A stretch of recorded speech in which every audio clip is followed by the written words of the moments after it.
Hello అండి. ఇక్కడ మా అమ్మగారు బియ్యం శుభ్రం చేస్తుంది. చిన్నప్పటి నుంచి కష్టపడి పని చేసిన వ్యక్తి కాబట్టి నిమిషం ఖాళీ లేకుండా ఏదో ఒక పని చేస్తూ ఉంటుంది. ఇక్కడ మీరు బియ్యం శుభ్రం చేయడమే చూస్తున్నారు. కానీ మా అమ్మగారు ఇక్కడ పాత టెక్నిక్ యూజ్ చేసి బియ్యం నుంచి రాళ్ళు వేరు చేయడం మీరు చూస్తున్నారు కదా. బియ్యం నుంచి రాళ్ళు వేరు చేయడం మీరు వేరే పద్ధతి చేస్తారు. కానీ మా అమ్మగారు పాత టెక్నిక్ ఉపయోగించి బియ్యాన్ని ఒకేసారి కడుగుతూ ఆ బియ్యంలో నుంచి రాళ్ళు ఒకేసారి వేరు చేస్తూ ఇలా పాత టెక్నిక్ ఉపయోగించి రైస్ శుభ్రం చేస్తూ ఉంటుంది.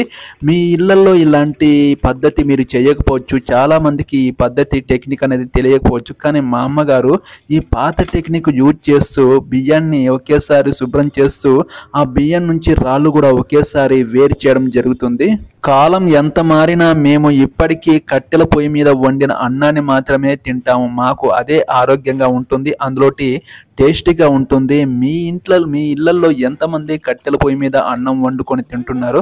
మా ఇళ్లల్లో ఇప్పటికీ జనరేషన్ మారిన గ్యాస్ వాడకం ఉన్నా ఇప్పటికీ కట్టెల పొయ్యి మీద వండిన అన్నాన్ని మాత్రమే తినడం మేము ఇప్పటికీ ఆరోగ్యంగా భావిస్తాం. మా అమ్మగారు ఇప్పటికీ ఇలాంటి పాత టెక్నిక్ యూజ్ చేసి బియ్యాన్ని ఒకేసారి కడుగుతూ రాళ్ళను కూడా ఒకేసారి వేరు చేస్తూ రెండు పనులు ఒకేసారి అయిపోతాయి కాబట్టి ఇలాంటి టెక్నిక్ అనేది యూజ్ చేస్తూ కట్టెల పొయ్యి మీద రైస్ వండడం మేము ఇప్పటికీ ఇలానే యూజ్ చేస్తూ కట్టెల పొయ్యి మీద రైస్ అన్నాన్ని తింటూ ఉంటాము.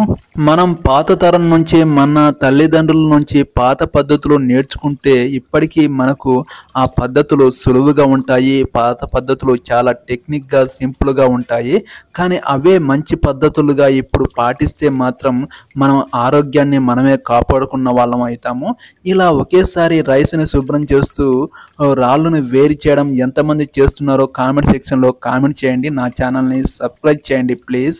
ఈ వీడియో మీకు నచ్చితే ఖచ్చితంగా సపోర్ట్ చేయడం మర్చిపోకండి.